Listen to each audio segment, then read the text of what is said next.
Hey y'all, Rowan here. It's been a minute since I filmed a video. I say a minute. I do this all the time. I go 1 week without making videos and I act like it's the end of the world.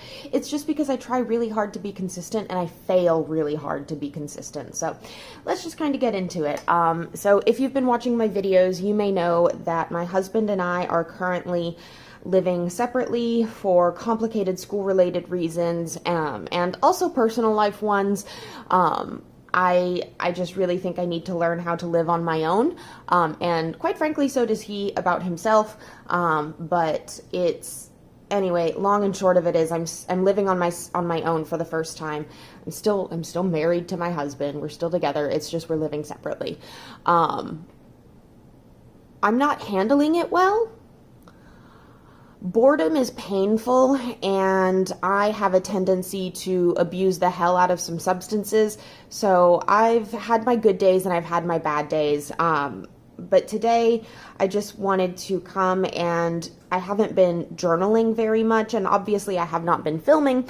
So today I thought I would come on here and we could do a tarot journal with me. I wanted to use the new 3rd edition of the Zammer Twins Oracle. It does come with a little guidebook. So that's this bad boy in the middle here. We'll be doing that today, and I've got my Rider-Waite playing card deck right here. So this is just the Rider-Waite Smith deck, but as playing cards, and then my own personal Oracle, mixed metaphor, mixed media, we have right here. So, let's, I guess, just get into it. I don't have very long to film. I'm doing this before I go to work. This is literally my morning tarot pull, which, like I said, I have not necessarily been doing lately. So I just want to spend some time with the cards and maybe be a little bit public about it in an embarrassing way. I'm sure this will go over well for me. So I'm going to begin by shuffling my tarot deck. I don't know why I'm saying it like that, like you don't know how to pull cards. But yeah, let me just spend a moment here. So what am I looking for? I don't know. What do I want from the cards today? I guess I've got a busy day at work. I'm fully booked top to bottom, 7 facials today. And after work, my husband is going to be over, so I will not be alone tonight, which is another reason why I'm trying to film before work. So, like, there's not really necessarily guidance. Well, I guess maybe guidance for how, I don't know, something my husband and I can do to connect and to be intimate with each other, to help sort of make up for the distance, I guess, between us. He doesn't even live super far. It's just, right now he's staying with his parents before he moves into student housing, and his parents live farther than I would like. Student housing will be like 10 minutes up the road, but when he's staying with his parents, he's a solid 30 minutes away without traffic. So that's my cat. If you can hear him, he is playing in the bathtub. But I guess what I'm looking for today is just some support and guidance for myself while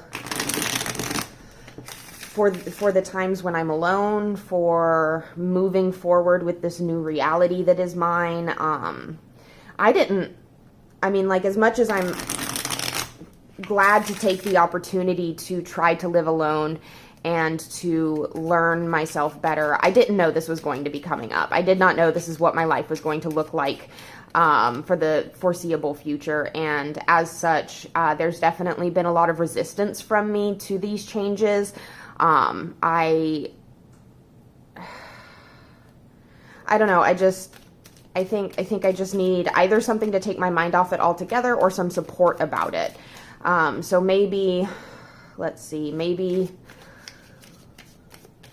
I don't even know. Whatever the cards need to tell me, I guess, is what I'm here for today. Just let the cards tell me what I need to hear. Let the cards guide me through a message that will hopefully allow for self-improvement.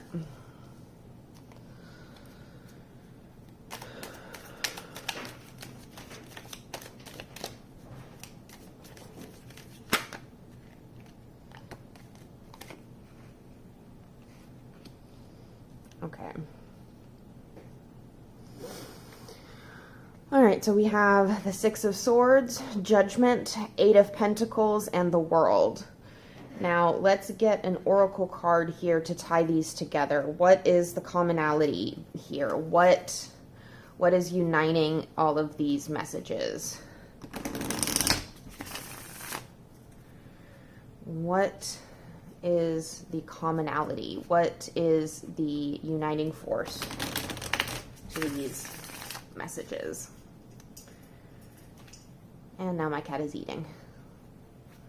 That's another thing is I currently have 2 cats that I take care of, and my husband's hoping, we're trying to get him into student housing that's going to allow for him to have a pet, so that he can take his cat with him, but then the cats get split up, and then I only have 1 cat, and I don't like change. And I don't like the idea of my boy being all alone and not having his brother with him. So, oh, we've got a flipper here. The harpy, okay. All right, that's our uniting force, I guess. So let's begin. We're gonna begin with the oracle card, the harpy. Let's see what the guidebook has to say. It's number 8, so we have a duplicitous 8 here, or a duality of 8. I don't know what I'm saying. It's 6 a.m. Perched on top a pile of rotting skulls, the vile harpy spews her lies into existence. Those fooled by her treachery hear only a soft, sweet voice, while those who know better clearly discern the raspy shrill of an evil amplified. Upright meaning is seduction, deception, and lies, a relentless attacker, torment, negative emotions, and dreadful thoughts, fear of death, unfair and hurtful criticism, betrayal, and propaganda. Reverse meaning is avoiding a trap, uncovering a fraud, being unswayed by disinformation, and trustworthiness. Okay, so this still is not necessarily making sense to me. I'm going to go to my oracle deck, Mixed Metaphor, Mixed Media, and see if it can give us any more clarity. Okay, no, I know you're not ready yet. Hold on, sweetie. I'm just looking for some clarity for this reading. I've got the 6 of Swords, 20 Judgment, 8 of Pentacles, 21 the World, and 8 the Harpy. Can I please get some clarity as to what this message is trying to tell me? Can I please get some clarity as to what this message is trying to tell me? Can I please get clarity for this reading?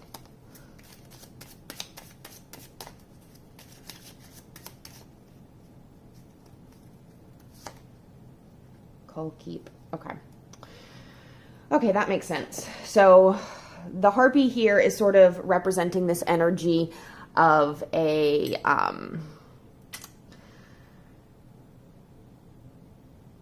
liar energy, a foolish energy, like this idea of deception is what the harpy is bringing to the table. This idea of greed and deception. And then keep, like when I think of a harpy, I think of like that hoarding energy, right? I think of somebody who collects shinies and then screams. And I don't know my harpy mythology super well, so if that's an overly simplified description of a harpy, I do apologize, but that's what exists in my head. And then keep is a card all about finding, like reprioritizing and figuring out what is important to you, and getting rid of the things that are not.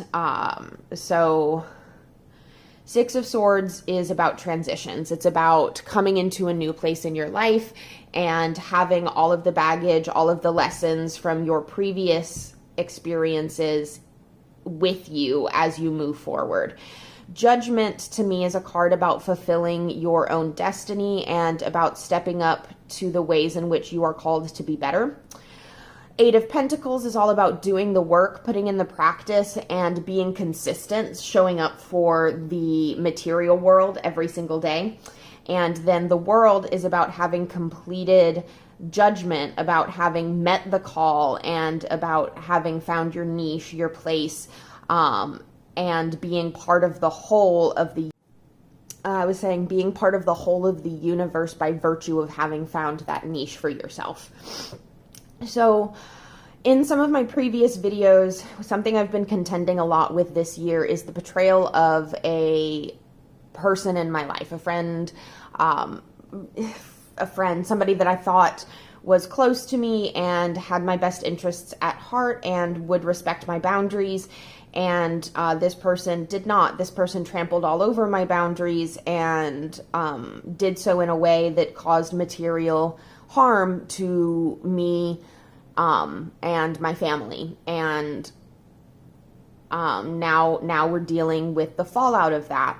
This person is no longer in my life, but the effects of what they have done still are. So maybe this reading is about somehow doing the work to move past those effects. Like this Eight of Pentacles card here normally being, what I said before, but the way I'm viewing this here is like the Harpy and the Eight of Pentacles here sort of mirror each other with those eights and eights. So that makes me think that perhaps there are ways in which either I am overly focusing on the work that is not directly related to the transition period that I'm going through. I'm doing the work, but it's not the correct work, maybe. Like maybe that's what this mirror here is. Or alternatively, it could also be that the solution to ignoring the Harpy calls and not becoming the hoarder Harpy energy is to focus on doing the difficult thing over and over again, no matter how monotonous and boring it gets. What would the difficult thing be though, right? Like what is that? So we've got transition over here, and in the Thoth reading, this card is related to science, the beauty of thought, the beauty of the mind. So the Six of Swords, it's also like the double threes. So you get this double idea of growth, and the Three of Swords to me is about the first time that you learn from pain. And the Six of Swords to me is about the idea that you have learned from pain often enough that the act of learning from pain is easier than it used to be. So the idea of transitioning with your baggage, moving forward with the things that hurt you, but not letting them necessarily stand in your way, even though it looks like they are. To me, this card speaks to this card. So Cull Keep and Six of Swords are really related. And then Judgment and the World go together. So that's kind of like what this is telling me here. So what do I do to get this person's influence out of my life? Not even this person's influence, but all of the outcomes of my own pain. How do I integrate the lessons I have learned about boundaries and about letting people slide and about not reading the room, I guess. Well, it seems like I'm called to focus on the things that are my higher purpose. So I'm getting the vibe here that what I really need to be doing is not worrying about this person's, about these negative effects, not worrying about the outcomes of somebody else's actions, but instead focusing on, sorry, I didn't even look at the viewfinder, instead focusing on the work. And I don't just mean like Eight of Pentacles, the work, but the work that makes me feel like I'm literally rising out of the grave and back in my body. The work that makes me feel as if I have heeded my hero's journey and have completed the cycle. So what is that work for me? That work is making art. That work is truly making things, making anything, whether that's painting, collaging, making videos, writing, creating tangible things that exist in the world that I can show other people. That is what I feel like my calling is. And I don't do nearly enough of it. I spend a lot of my free time thinking about making things, but not actually making things. So there's definitely this harpy energy for me is bringing up this idea of having accumulated hobbies without actually doing any of them. So there's definitely some need for me to be pursuing the things that bring me joy, particularly in the creative realm, in the earthly realm, pursuing the things that bring me joy and solidifying them. And I will be able to find and feel my purpose if I am careful about what I allow to continue to influence me, and if I am careful about how what calls I'm listening to, right? So the harpy has a call, and then judgment has a call, and these calls do to some extent mirror each other, but I have to be careful not to follow the harpy's call of consumption, of attainment, of treasure, and instead to heed the call of higher purpose, of the universe itself, and to unite all of the aspects of myself that are disparate in such a way that allows for me to move forward with this growth of knowledge, to move forward with this beautiful establishment of knowing and of mental clarity. Okay, but what does that mean for me? It means I need to spend more time on my hobbies. It also means that there's some stuff that needs to be thrown away. There's some, maybe not physically thrown away, but there's definitely a need to purge what isn't suiting me. So what I'm getting from this is that it might be beneficial for me to go into my bullet journal and start reassessing the patterns and habits of my life. Maybe that's something that I could do, because bullet journaling, leaving a written record of my life is part of my own calling. I deeply feel that. Like, there are certain things that I feel called to do. I feel called to help cats. I feel called to write. I feel called to create. And I feel called to ease people's burdens. So these are all the things that are important to me. Now, it looks like right now I need to focus not on easing other people's burdens, but on the, I don't want to say emotional because there's no cups here. I don't need to necessarily be focusing on my own emotional burdens, but I do need to be like almost moving past my own pain, moving past or moving through my own tumult, and getting to a point where I can, by virtue of knowing what needs to be done, do the work and see the outcome of my actions. And this is like, we've got half and half here, major, minor arcana, which is telling me that this is, oh, excuse me, 6 a.m., baby. Oh my goodness, I'm sleepy. I want to go back to bed. Yeah,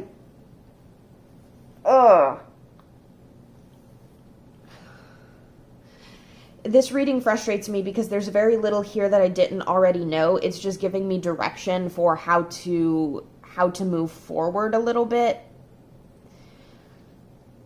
But I guess that's what the cards are for, right? Like, if you come to the cards in times of trouble and of difficulty, like, you're going to hear what you already know, because that's how it works. I can't put it any other way. That's just how it goes. Okay. I'm going to scan these cards in, and we will see what else I want to do on camera. I don't know if I want to actually journal about this on camera, because it does get into some really personal stuff that involves other people. And while this person has done things to me that I do not allow people to do and remain in my life, it is important that, how was I going to put this?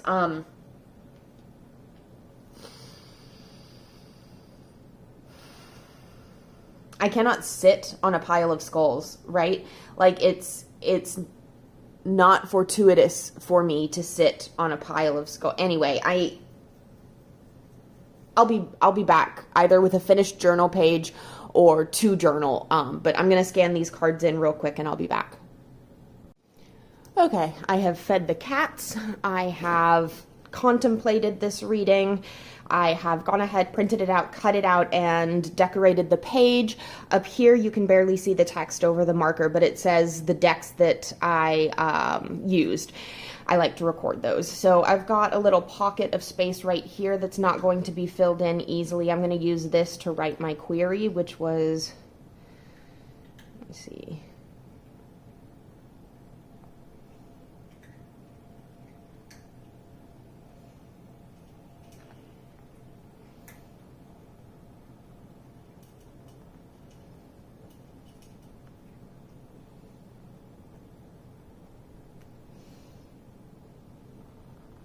Okay, so query, looking for guidance and support.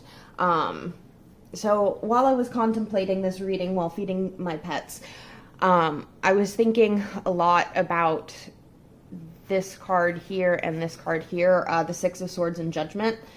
So I think in a lot of ways, this Coal Keep card and the Harpy card are indicating to me that I have been distracted by the minutia of my daily life, and I have let it keep me from like doing the things that I know that I'm supposed to do for my own epic story.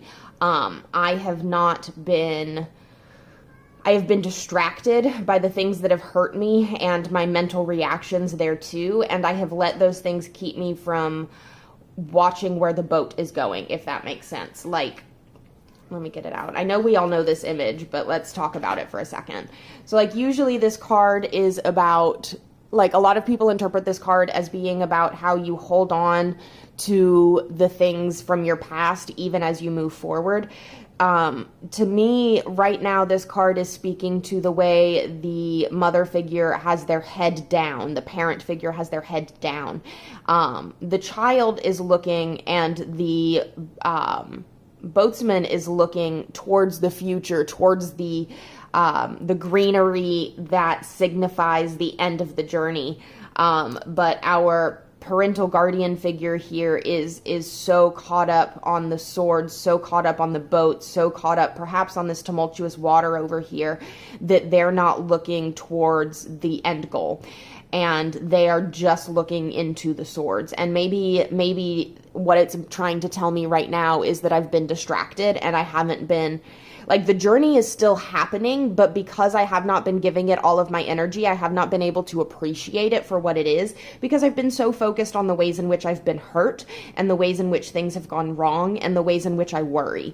So if I can set those things aside and focus instead on what I know to be my higher purpose, and if I can commit myself to doing the tedious, boring work, then I am going to be able to wrap up certain chapters in my life and move on from them. The harpy here again speaks to a lot of like inner darkness in myself. The harpy is both an internal and an external force that is currently pervading my life. And I need to figure out what it's holding on to that is worth keeping and what it's holding on to that needs to be disposed of. And then I need to figure out what aspects of the harpy itself need to be kept versus what aspects are only doing me and the people I love harm. I'm going to take some time to write about this.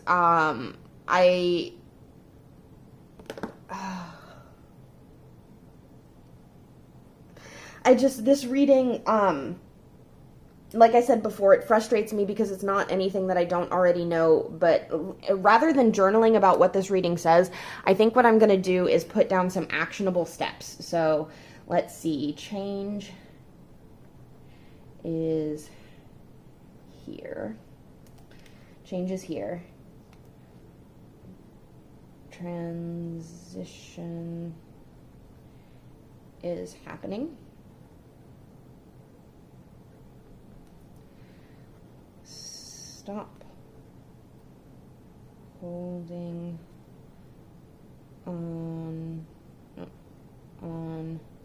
try to put spaces between my lines, on to refuse.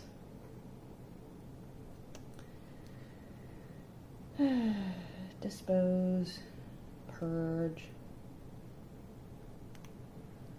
Okay, so actionable steps.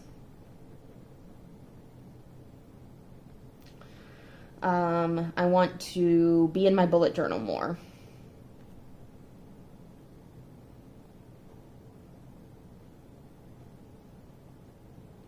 I want to truly cut out bad habits. So I've talked before about smoking too much, drinking too much, vaping too much, but also scrolling on my phone too much.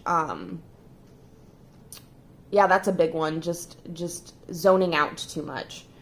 Cut out toxic behaviors with time and care. So cut out toxic behaviors with time and care. And I'm going to go ahead and as a sub note of that, I'm going to put drinking, scrolling, and smoking. Vaping I'm less concerned about because I vape, I don't vape nicotine, I vape Delta 8 THC. So I'm less concerned about that, especially because if I'm trying to quit drinking, scrolling, and smoking all at once, I'm going to have, and vaping, like, that's just not possible. I need a crutch. I know myself. But the drinking has gotten really bad, and then I turned back to smoking even though I'm trying to quit because the drinking was just too bad. But the thing is, I'm at the point where I don't like smoking weed anyways. Like, I don't like being high. It makes me feel way too lazy. It makes me feel like I like it every now and again, but it's not a daily thing. So yesterday I smoked a lot and I felt really bad, and now I don't want to do that. But I'm going to come home from work and I'm going to want to change my mindset. So what I need to do instead, so if I want to drink, let's do an if then. If desire mind change. So if I need to change the state of my thoughts, the patterns of my thoughts, rather than drinking, if then meditate, breathe. That is a way to get my brain feeling like I'm high or drunk without being high or drunk. I can also inversion yoga.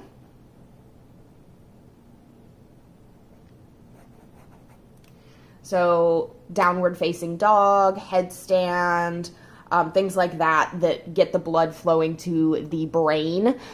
So some inversion practice is going to be a good way to alter my mind state. So really what we're getting at here is yoga. Yoga instead of vices. And that is such an easy solution to come to, but I know it's going to be really hard to actually do, because yoga and headstanding and breathing do not give you that immediate and long-lasting high. It's a little bit more like poppers, where you get a very short-term high out of it, and you just have to let that be enough. So, yeah. And then, of course, I need to bullet journal, so let me underline that. Yeah, I think I'm done. Okay. Thank you so much for hanging out with me while I went through this today. I don't know how interesting this was, but I do know that some of y'all really like seeing the way I read the cards, how I interpret them, how I apply them. So I thought maybe this would be interesting for y'all, and I knew it would be important for me to do. I'm going to go make a smoothie and get on about my day. Oh, I don't want to do today. It's going to be so busy, but that's okay. That's okay. Oh, better busy than bored. That's what I try to tell myself. I hate being bored. Being busy stresses me out, but being bored makes me want to hurt myself. So thank y'all for hanging out. If you liked this video, I do have one other tarot journal with me, but you may also enjoy my playing with pairs videos, because those are very those are very reading heavy most of the time. I'm also going to try to get more pick a card readings out. I've only made one of them so far, and I don't think it was my best work. So I want to get back into doing that, especially now that I live on my own. Those videos take hours to film, so it's good that I'm on my own to be able to film that. I just need to get around to doing it is all. That's it. Like I said, I'm going to go do other stuff. Like this video if you liked it. Comment down below if you have any input on the reading that applies to your personal life or that you think would apply to my situation. And then, of course, subscribe to my channel if you have any interest in seeing more of me. If you don't feel like subscribing, then just watch some more of my videos. I'm going to link at least one video down in the description box that you can jump off to. But other than that, thank you for being here. Especially thanks to my old subscribers who keep watching these videos even as I grow more and more inconsistent with them. And then I also want to send a shout out to any new subscribers who have somehow shown up here despite the algorithm burying my videos all the time because of that inconsistency. So thanks a lot. Genuinely appreciate y'all's presence and time. Like I said, I've been going through it, so any human connection is valued deeply by me right now more than anything. I love you. Mwah. Bye.